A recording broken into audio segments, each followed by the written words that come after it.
everyone a really crazy bombshell. Drayson is Mark's cousin. Wait, what?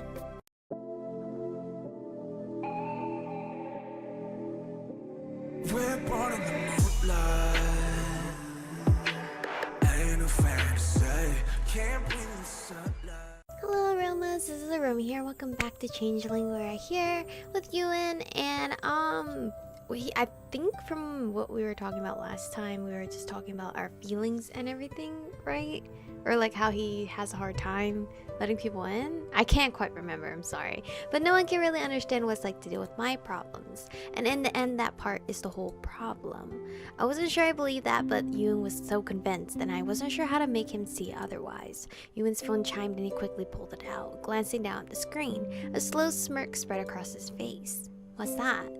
Drayson is hiding in a room. He says Spencer is cranky. That he is, more so than usual lately. I suddenly felt very weird about Drayson being in my room, alone. Didn't really think this one through, though I didn't think Drayson would snoop or anything. Then again, he was such a ditz. He might do it without thinking that I might not like it. I feel like he's gonna be in there for so long that he's gonna be bored and he might look around. Ewan frowned slightly as another message came through. What now?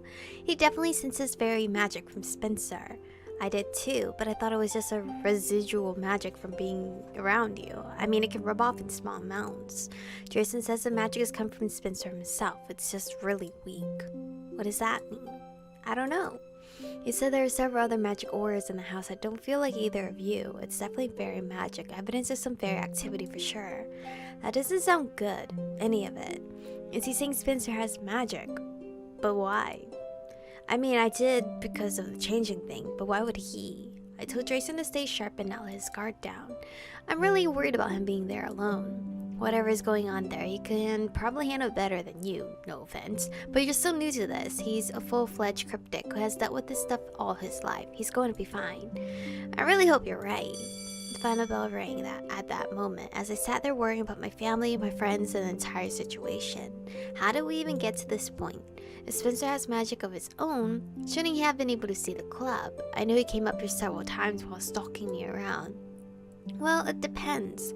Whatever magic is coming from him is very, very weak. It's possible that it just wasn't enough to trigger the entrance spell. Like I said, I thought it was a residual magic from interacting with you. The club isn't going to react to that level of magic. I mean, if the club reacted to residual magic, a lot of normal students would be able to enter because they interact with club members frequently. Pretty much everyone who spends time with Corvin has trace amounts of his magic clinging to them, but they can't see the club either. That's true. Can you imagine if, like, just hanging out with like one of these members here, and then you're suddenly seeing this club room? Like, what the fuck? That would just be too much. That would really like limit it on how many friends they can have, because then they can't be around normal people. I was changed because I was in fairy, so now I have magic too. Is it possible that Spencer was somehow, I don't know, mutated by being around the changing so much? I don't think so. You were changed because your body was in a place where it was literally bombarded by fairy magic non-stop for who knows how long. I don't think just being around a fairy for a few years would be able to change him to that degree. So this was something he was born with. Seems like that's probably the case. It's possible that because you two share a deep bond as twins, that changes in your life energy affected him. I'm not really too knowledgeable about twins though. I know they can have that kind of connection though. But hey guys! Wait, does that mean like Spencer could have been full-fledged magic user if we weren't twins? Michiko didn't know you were here. Hey, I just got here a little while ago actually. Is everything okay? Ali told us there was a problem, but she didn't really explain what was going on. Well, I don't know about everything being okay yet. There's definitely a situation, unfortunately. But we also don't know what's going on, not really. Ewan gave them a brief rundown of the situation at my house. Ali came in while he was talking and just stood near the door listening. Whoa, I can't believe I didn't notice anything going on. Well, I did hear things a few times, but I wasn't aware it was that bad. Then again, with the Fae involved, we probably wouldn't. Yeah, not a lot of sensitivity to magic on it. Oh god. Sorry. On the vampire and werewolf side of things, I wish I'd paid more attention. We might have been able to help a little, at least with the sleepwalking. I feel bad that we didn't help at all.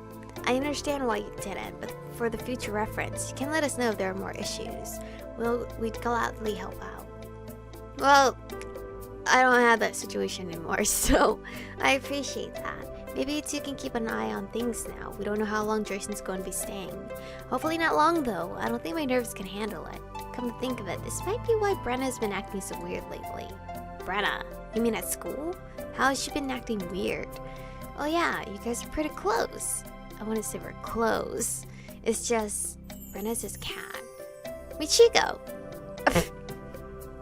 Probably should have let him reveal that a little more gently, but my nerves are too frazzled to dance around that subject. You might as well say she's an aunt, too, while you're at it. Might as well just get everything out in the open while we're discussing it all. Wait, what? Okay, it's been a while since something surprised me that much. Brenna's your cat? This explains a lot about your relationship with her. It's not what you guys think. She showed up one day, and I didn't realize she wasn't a normal cat, so we adopted her. But then she turned out to be, well, Brenna, except she just stuck around, so yeah, Brenna is my cat. Ewan, I don't think I've mentioned this before, or maybe I have, but your family's super weird. Ewan's family?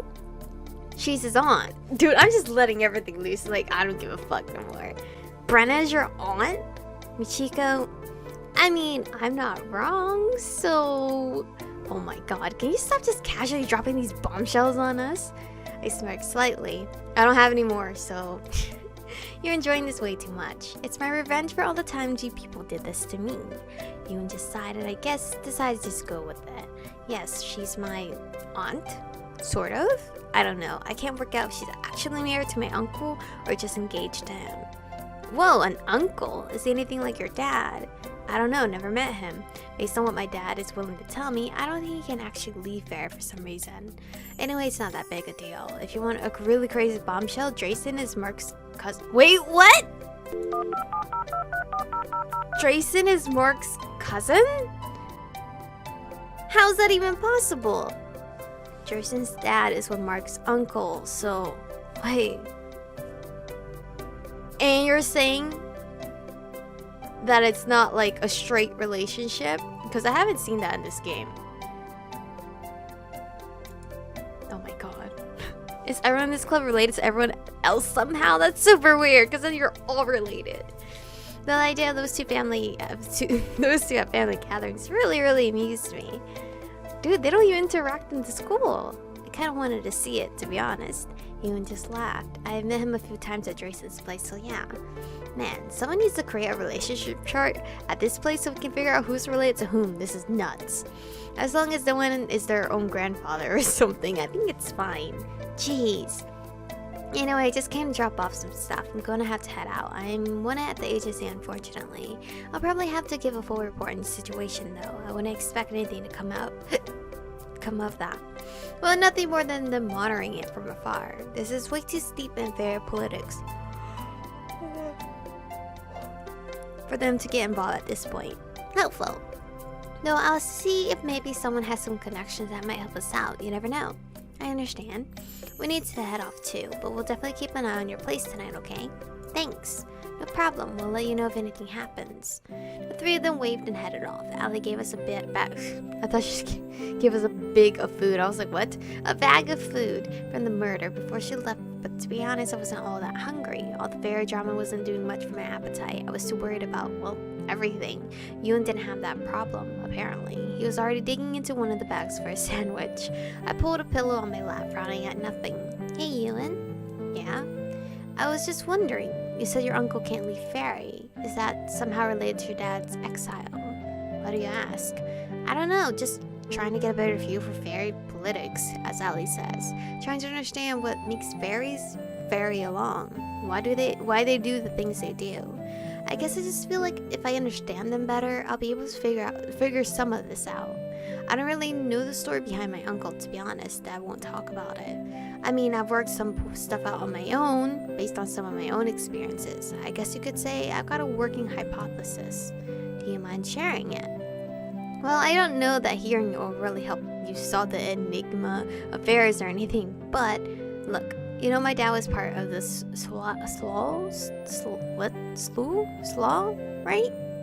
Right, yeah. Unseelie host went around being a jerk, as unseelies are wont to do. I suppose. Anyway, humans know this flaw as some kind of terrifying host of fairies and ghosts, bullies for the most part. But there were more than that. There were more than just that to the Unseelie court. The fairies you've learned about, the Seelies and Unseelies, they aren't the only Fae. Not in this world, not in the other worlds. And not all factions get along. This flaw is an army, and my dad was a captain in that army, more or less. Fought battles for the Unseelies for centuries. But then he met my mom, and he ditched his duties, abandoned the knighthood, and vanished into the human world. For a long time, the fairies tried to get him back, mostly by going after my mom. Because of course they did. Well, my dad was one of their best, and they never succeeded, so eventually they just exiled him. It was kind of a weak punishment considering he'd left willingly in the first place, and if he tried to go back, they'd probably welcome him. But when he had me, suddenly all the renewed interest, whether I was human or fae, they wanted me, so they really came after you. Relentlessly. I don't remember much of it really. A few times that when I was old enough, I remember them trying to lure me away. Bears have this urge to wander anyway, and their voices are pretty seductive. But every time my dad was there to bring me back home, over the years they kind of retreated, left us alone. Still, when it became obvious I was fae, they were back at it again. Stubborn jerks, aren't they? Stubborn and dangerous. That's the part of the story I know. The part I've theorized about is that I think they sent Brenna after me. My head was kind of muddled back then, so I don't remember it well, but I do remember a black cat. Brenna, you think Brenna was sent for you? Well, she was a knight as well, one of their most terrifying actually. That part my dad did tell me. Well, I can't see her as a knight really, but I get the terrifying part. She's still terrifying. I can see her being a knight. I feel like they told her if she brings Ewan back, then they'll let her have his uncle back with her so they can have a happily ever after. But obviously that's not working out so far. I knew at the time that someone big had been sent after us. I never really knew how Dad got us out of the situation, but I think my dad convinced her to leave us alone for his brother's sake, because we're family. If that's true, it makes sense why she'd have been exiled. Oh, well, shit. Well, there's no point now. And while they took pains to make sure my uncle couldn't leave, it would have been punishment for everyone. And I'm sure losing two of their best knights smarted. So they didn't want to lose my uncle too, and that explains why Brenna hates the Unseelies so much. I knew she had a major issue with them, but I honestly never would have thought it was because of a pretty dramatic love story. Aww. Fairies are fickle, moody cheaters, but when they love, it's with everything they've got. I mean, look at my dad. He gave up everything to be with my mom, and he never looked back. That is so cute. That is really cute. I admire people who can love like that. That level of devotion is a bit terrifying. No, I really love that. Honestly do. I feel like at times, my relationship with Tyler is the one that gives more affection. Just because I'm not used to showing that much affection based on my family. We didn't tell each other we loved each other until I pointed it out to my dad. So, like, dating me is pretty hard because I tend to forget to show affection. But just know I really love you. I just have a hard time showing it to you. I admire people who can love like that.